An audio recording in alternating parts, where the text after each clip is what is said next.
All right, on this episode of Bowks Talking Bouts, happy to be talking to an individual who's got quite the big fight coming up here, Bellator 256. It's happening on April the 9th, and we have a featherweight tilt between Jeremy Kennedy and Adam Borics. And I have Jeremy back on the show again. How's your day going so far there, man?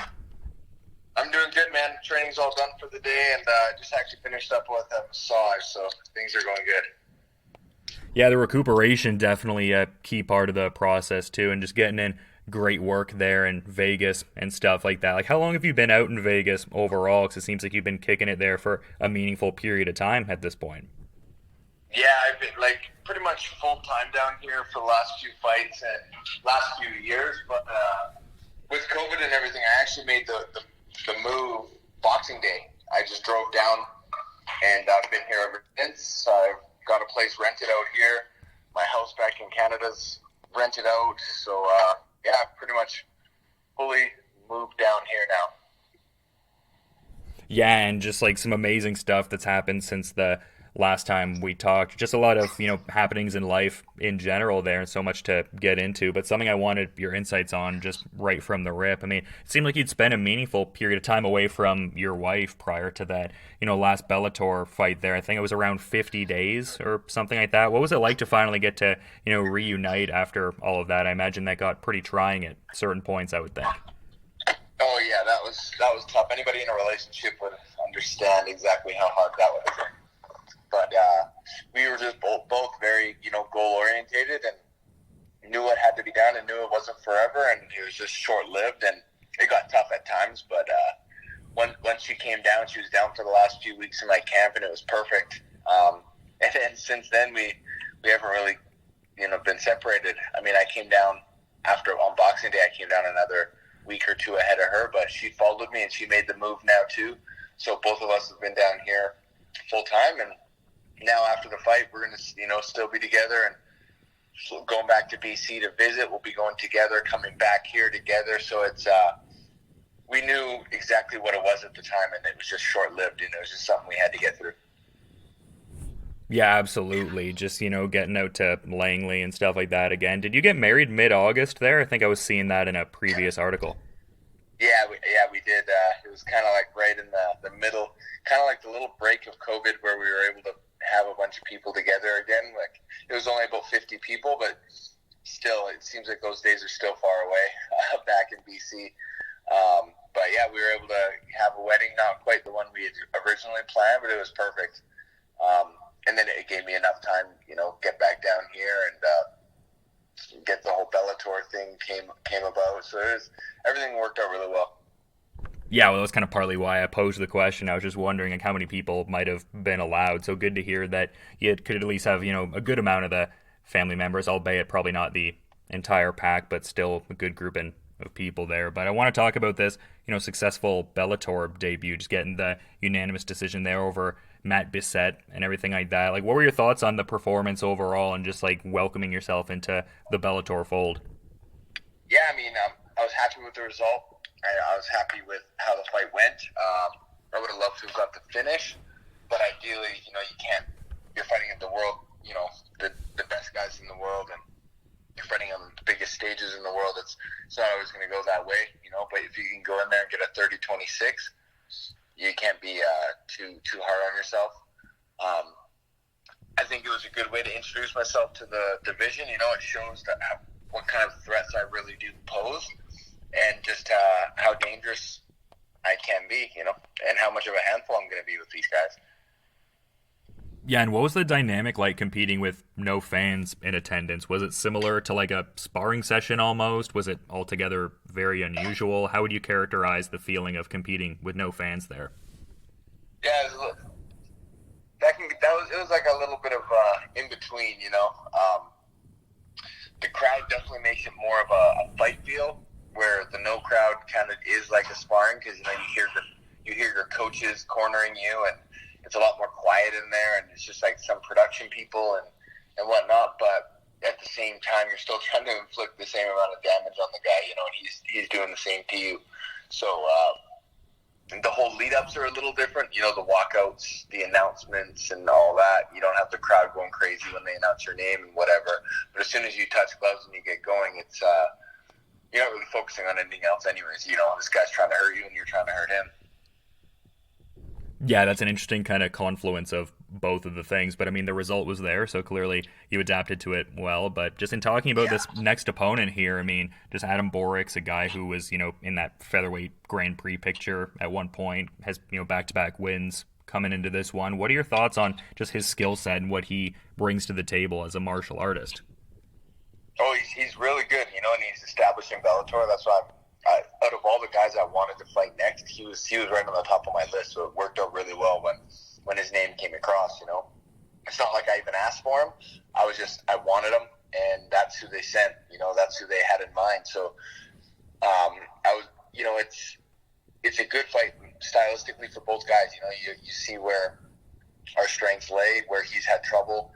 I think I have a lot of success in those areas, you know, and him being established, it's perfect. You know, it's that next step into the top group of elite featherweights. You know, Bellator's got one of the best featherweight divisions, and now that they came out with those rankings, and he's ranked right up there, you know, he was ranked third, so you got to think a win over him, you know, I'm going to be right up in the mix, you know, and the guys above him are all in that Grand Prix still that's finishing up, so the landscape is really well to come in and beat Borics and put on a good showing and put him away.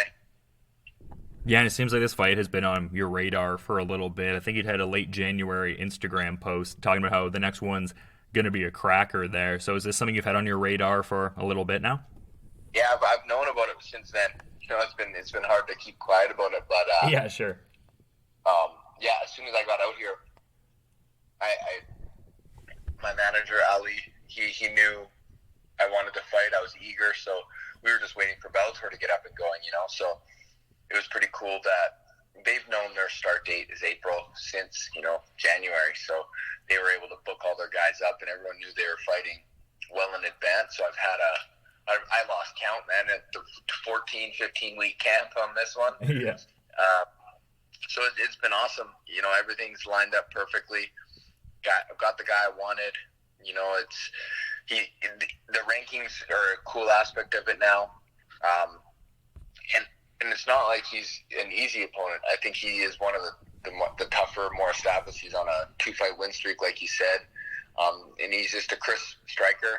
And he's 7-1 in Bellator, you know, so I think it's a perfect test for me as well, you know, and I think that's why I'm here. You know, I want the tests, and I want to be known as one of the best or the best in Bellator. So this is the route I have to take.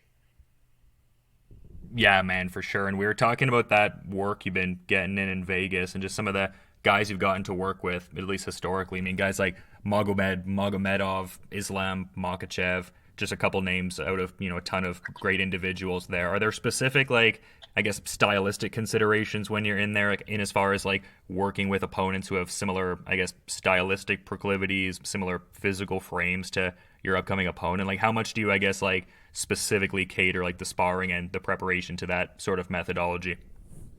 Yeah, typically I do. I try to really find guys like that fight so much like my opponent, but this time, you know, I wanted to spar with guys taller, you know, not so much. There's a lot of 145ers around that are, you know, 5'8", 5'7", 5'6", kind of, and I just wanted a little bit more of a taller guy because he is my height. He's 5'11". Guys that typically like to strike, you know, but even going with sparring with wrestlers, you know, if I'm defending wrestlers takedowns and I'm taking them down and I'm doing what I want to them, you know, I think that's going to show big when I face a guy who's predominantly a striker, you know. But that's why I put on a lot of work in with the Dagestani crew there, the Russians, a few days a week, making sure I get out and see them, because that's not the same style I'm fighting, but the push they give me is something that's you can't really come across too often, you know, the pressure that they put on, and like the Islam Makhachevs and Usman who's fighting today, and Tiger Magomedov, you know, those kind of guys are styles that you don't really see unless you're training with them, you know. So I've been getting pushes everywhere. Johnny Case is another really good look that I use this camp. You know, he's a little bit taller and he's a lightweight. 55er and who's fighting in PFL this season. So very similar style, though. Long, rangy striker, likes to kick, likes his distance. So I have been working that kind of stuff as well, but I haven't just completely aborted and just focused on guys that are similar to Borics. I've been working everything just to get better everywhere anyways, because it's not just about Borics, it's about being the best guy in the division. Yeah, and based on what you're saying, it seems like the real, specific, measurable area of growth has been in the ability to weaponize pace, maybe more than it is, say, growth in a specific technique. Would you say that's a fair characterization? Say that again, sorry? Just your ability to weaponize pace, that seems to be, from what you're saying, the biggest leap in this recent camp, as opposed to, say, a specific technique, your right hook's better, for instance. Has the ability to weaponize pace more so been something you've gotten from this recent training preparations? Yeah, absolutely. I pride myself on conditioning and the style of fight I fight. I always have to come in shape, and the guys I'm fighting better be coming in shape as well. And Borics is a guy whose game, from the moment that the fight starts to the last minute of the fight. So he's a guy just all aspects. Strikers can strike, for hours. Wrestlers can wrestle for hours. But the up and downs and the stuff I've been really focusing on is just being able to fight him everywhere. What if you go in there and it doesn't go my way right away, where I think I'm going to go out there and, land a three-punch combination and then hit a nice clean double leg and then submit him on the ground kind of thing. You can't. I don't approach fights that way ever. I approach being the best athlete, being the best shape, feeling the sharpest in my striking, feeling the sharpest in my grappling, and having my go-to moves that I love and funneling him into my A game. And I think that's just kind of where I'm going to separate myself from a lot of these guys. Yeah, and I think one of the benefits, too, is just, your, analytical mindset for certain things. It seemed like even based on a prior interview I'd heard of yours with Lynch there, it seems like you were talking about how, in a way, the PFL run benefited the career in a certain way. I think you'd likened it to, I was more so chasing, the max amount of points there at a certain point, and then you got the composure from that. So it just really shows the analytical mindset there you seem to have. Yeah, I'm not going out there to exactly steal a show in a 20-second knockout type thing. I want to beat this guy everywhere. I find there's more dominance in a third-round finish. Once you've established, and anybody can get caught, fights happen, it's a fist fight, but if you can go out there and, outstrike this guy, take him down, beat him up on the ground, he gets up, he gets tired, whatever, and then you finish him late in the fight, that really shows who the better fighter is, and I think having composure, being calm, and not rushing anything and treating it just fighting the way you're supposed to fight is the best approach now. Yeah, definitely a fair characterization there for sure, man. But I was seeing a previous post you'd had on Twitter, I believe it was, where you're talking about some previous jobs that you've had before kind of getting into MMA there. It seems like you'd spent some time as a carpenter and a plumber. Do you find yourself still, or in recent years at least, have you found yourself being involved in anything like that at all with the trades? Was this something that was just years and years ago at this point? So I was kind of interested to see that there. No, not so much. I've been doing this since high school. I turned pro. I fought amateur all through high school and turned pro right away. So my whole career has always been MMA.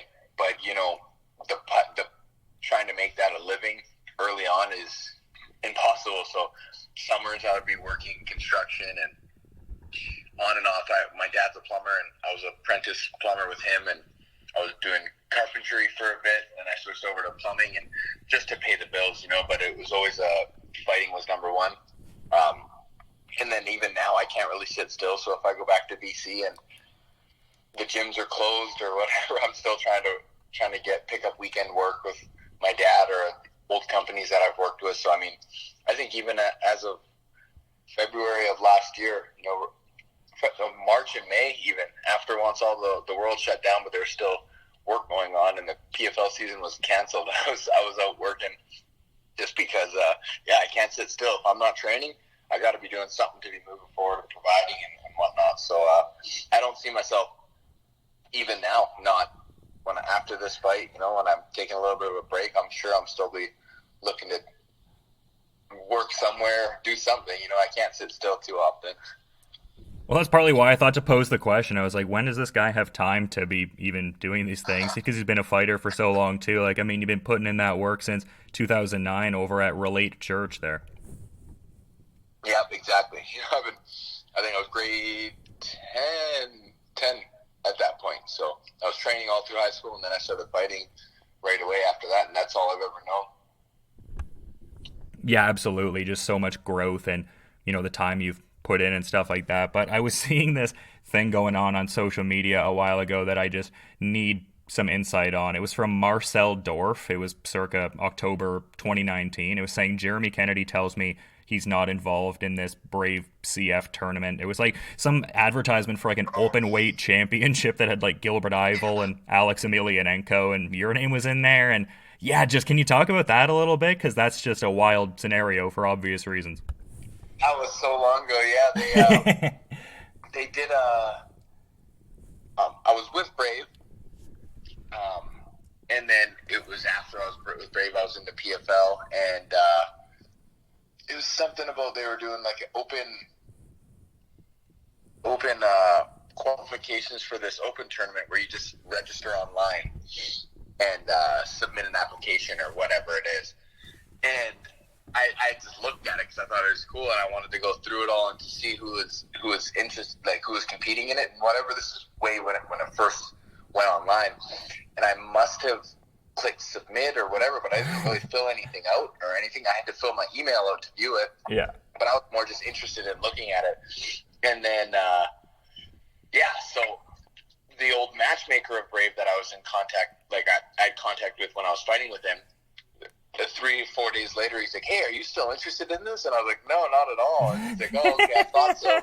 Like, there was like 4 heavyweights, but he knew that I wasn't interested, and he's like, "Yeah, I figured that it was something like that." But then, like 3 or 4 days later after that, the list came out, and I'd made like the preliminary cut. And I was like, "What?" And then I guess he was saying that the team must have wanted to get some buzz around it or whatever, so that's why they knew full well I wasn't interested in it, but it put me in like the top 50 out of the 10 they were going to take.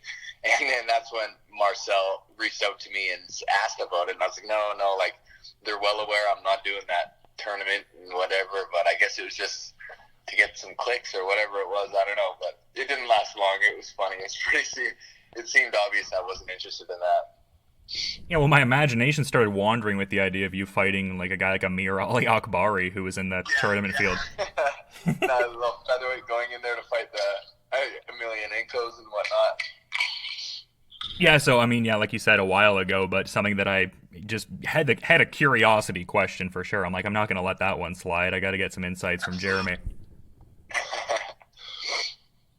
No, some good stuff, man. Definitely an interesting scenario that was unfurling there. But this next fight, very interesting for sure. And like I was saying before we kind of started the interview here, just want to be mindful of your presumably busy schedule. So to that point, is there anything you'd like to maybe add as a parting thought as we're wrapping up here, Jeremy?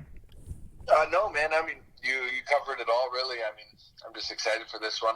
I think, like I said, the landscape is wide open now with this tournament wrapping up and the rankings coming out, and all these guys seem to be fighting each other. Everyone who's ranked, I think it's these next few cards are going to really produce a good picture of moving forward, and I think a win is foremost of what has to happen, and I think Borics is the perfect opponent for me to come out and do another showcase fight.